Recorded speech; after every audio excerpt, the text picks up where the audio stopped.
If you live in a state like California, New York, New Jersey, or Illinois, there is a very good chance you have been getting absolutely hosed by the IRS for the last 7 years. You've been paying an arm and a leg in state taxes, property taxes, and local taxes, and Uncle Sam has been looking you dead in the eye and saying, "Sorry, I don't care." Since 2018, the IRS slapped a hard ceiling on what you could deduct for state and local taxes, better known as the SALT deduction. They capped it at a measly $10,000. For millions of middle-class and upper-middle-class Americans, $10,000 barely covers the property taxes on a two-bedroom house, let alone your state income tax. You were essentially being taxed twice on the same money. But guys, the game has officially changed. On July 4th, 2025, the president signed the One Big Beautiful Bill Act, or OBBBA, into law, and tucked inside this massive piece of legislation is the holy grail for taxpayers in high-tax states. The government didn't just tweak the SALT deduction, they blew the roof off of it. For the 2025 tax year, they quadrupled the cap to $40,000, and for the 2026 tax year, that limit officially jumps to $40,400. If you are a high earner, a homeowner, or if you just live in a blue state where taxes are through the roof, this is the biggest tax break you've seen in a decade. But, and there is a massive but here, there is a hidden phase-out trap designed to claw this money back from ultra-high earners. If you don't structure your deductions right, you could leave tens of thousands of dollars on the table. So, today we are doing a deep dive.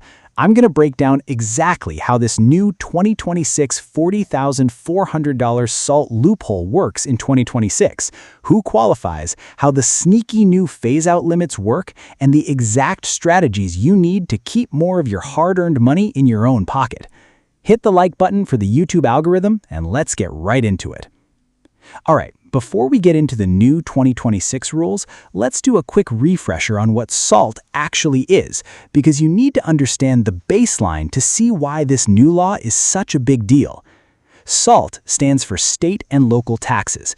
When you file your federal income tax return, the IRS historically allowed you to deduct the taxes you already paid to your state and local governments. This includes your state income taxes, your local city taxes, and your real estate property taxes.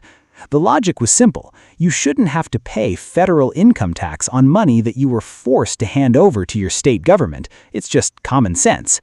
But then came the Tax Cuts and Jobs Act of 2017. To help pay for massive corporate tax cuts, the government needed to squeeze revenue from somewhere. So they looked at the SALT deduction and said, let's put a lid on it. They capped the total allowable SALT deduction at $10,000. Now, if you lived in a state with no income tax like Texas, Florida, or Nevada, you probably didn't sweat it too much. But if you lived in California or New York, you were left holding the bag. Let's say you made $250,000 a year in Los Angeles. Between your state income tax and the property tax on your house, you might easily pay $35,000 a year in state and local taxes. Under the old rules, you could only write off $10,000. The other $25,000 just vanished into thin air. You lost the deduction completely. Fast forward to the summer of 2025. The 2017 tax laws were about to expire, and Congress had to figure out what to do.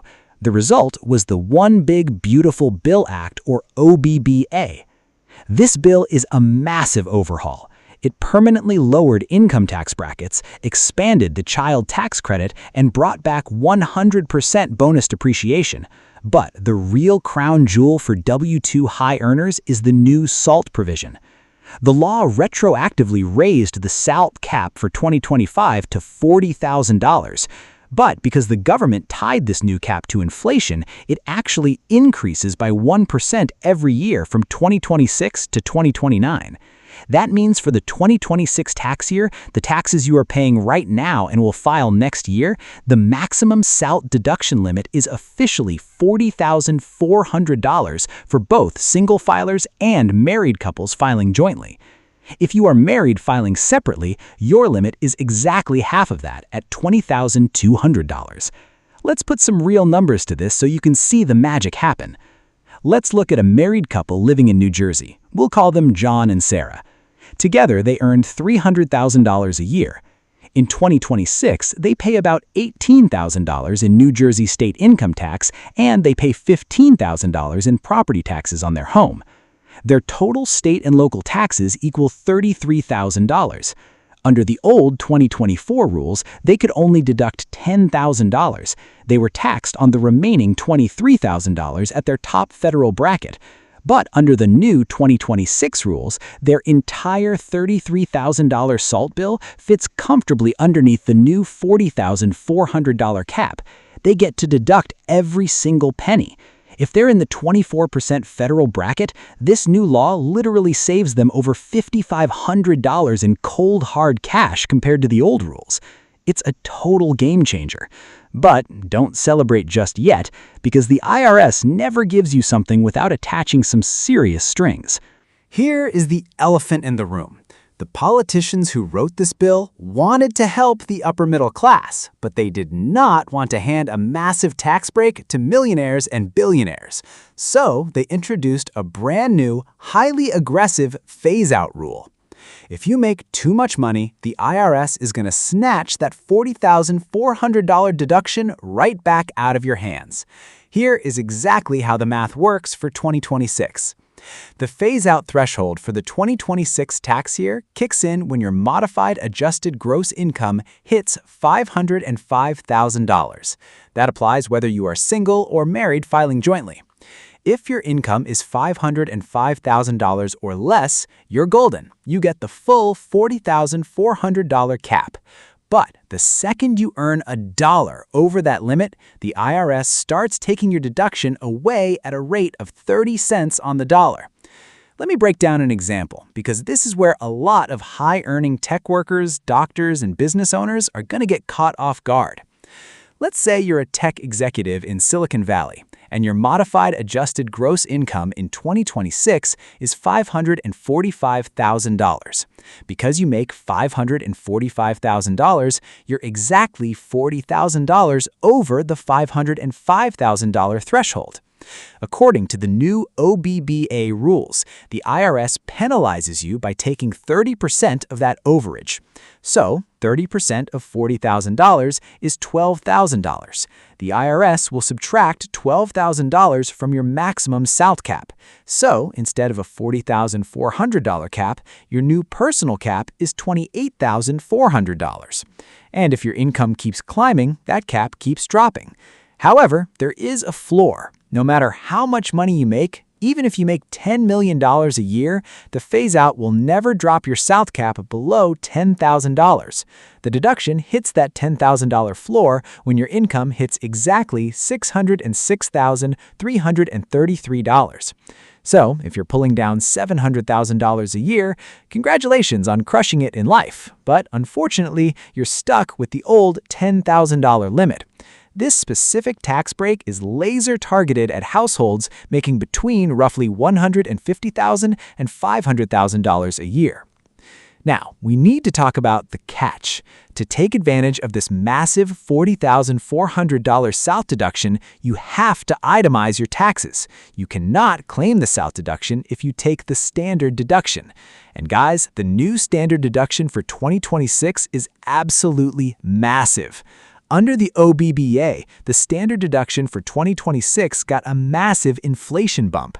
For single filers, it's $16,100. For married couples filing jointly, it's a whopping $32,200.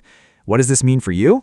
It means that your total itemized deductions, which is your SALT plus your mortgage interest plus your charitable donations plus qualifying medical expenses, have to add up to more than $32,200 if you're married. Otherwise, it makes zero mathematical sense to itemize. Let's say you're married and you max out your SALT deduction at $30,000, but you don't have a mortgage and you don't give to charity. Well, $30,000 is less than the $32,200 standard deduction, so you just take the standard deduction anyway. The increased SALT cap didn't actually help you at all. This is why homeownership is the absolute key to unlocking this loophole. When you combine a high South bill with mortgage interest payments, you blow right past the standard deduction. If you're paying $25,000 a year in state and local taxes and another $20,000 a year in mortgage interest, your itemized deductions are now at $45,000. Boom! You're easily beating the $32,200 standard deduction, and you're saving thousands of dollars in federal taxes. And a quick warning for my philanthropic viewers out there, the 2026 OBBBA laws added a sneaky new hurdle for charitable deductions.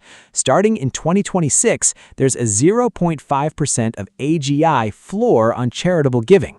That means if your adjusted gross income is $200,000, the first $1,000 of your charitable donations is no longer deductible, because $1,000 is half of 1% of $200,000. You only get to deduct what you give above that floor. This makes it slightly harder to rack up itemized deductions through charity alone, which makes maxing out your South cap even more vital to beating that standard deduction limit. All right, so how do we weaponize this information? If you're sitting in that sweet spot, making under $505,000 a year, owning a home, and living in a state that taxes you to death, how do you guarantee you get the most out of this $40,400 cap in 2026? Here are 3 CPA-level strategies you can use right now.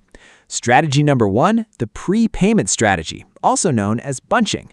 Remember, the IRS only lets you deduct taxes in the calendar year that you actually paid them. If your property tax bill is assessed in 2025, but the final installment isn't technically due until February of 2026, you get to choose when you pay it. If you know you're going to have a massive income year in 2026, maybe you're vesting a ton of stock options or you're selling a business, you might want to delay paying your late 2025 property taxes until January 2026. By pushing that payment into 2026, you bunch more of your SALT payments into the year where you're making the most money, allowing you to utilize that full $40,400 cap to offset your highest income bracket. Strategy number 2, optimize your estimated tax payments. If you're a 199 contractor, a freelancer, or a business owner in a high-tax state like California or New York, you have to make quarterly estimated tax payments to the state. You need to sit down with your CPA in Q4 of the year and look at where you're tracking against that $40,400 cap. If it's December 2026 and you've only paid $25,000 in state taxes so far, you might want to proactively make a massive estimated tax payment to your state before December 31st, even if it's slightly more than you owe the state. Paying it before the ball drops on New Year's Eve allows you to lock in that deduction for the 2026 tax year. You can always get a refund from the state later, but you secure the federal tax write-off today. Strategy number 3, keep an eye on the 2030 sunset. Guys, this is crucial. Politicians love to kick the can down the road. The OBBBA law dictates that this elevated South cap will increase by 1% every year from 2026 through 2029. But starting in 2030, the law sunsets. The cap plunges straight back down to the brutal $10,000 limit, and the phase-outs disappear entirely. You have a golden 4-year window right now to maximize your itemized deductions. At the end of the day, the new $40,400 South deduction limit in 2026 is a massive structural win for the American middle and upper middle class. If you live in a coastal state or anywhere with high property taxes, this law is literally putting thousands of dollars back into your bank account. But you have to be proactive. You need to understand your MAGI, you have to monitor the $505,000 phase-out limit, and you have to do the math to ensure your SALT, mortgage interest, and charitable giving punch through that new $32,200 standard deduction hurdle. If you found this video valuable, do me a huge favor and smash that like button. It costs you nothing and it helps push this financial education to more people who are tired of getting wrecked by the IRS. Make sure to subscribe to the channel for more deep dives on the 2026 tax code, wealth building, and personal finance. Thank you guys so much for watching, and I will see you in the next one.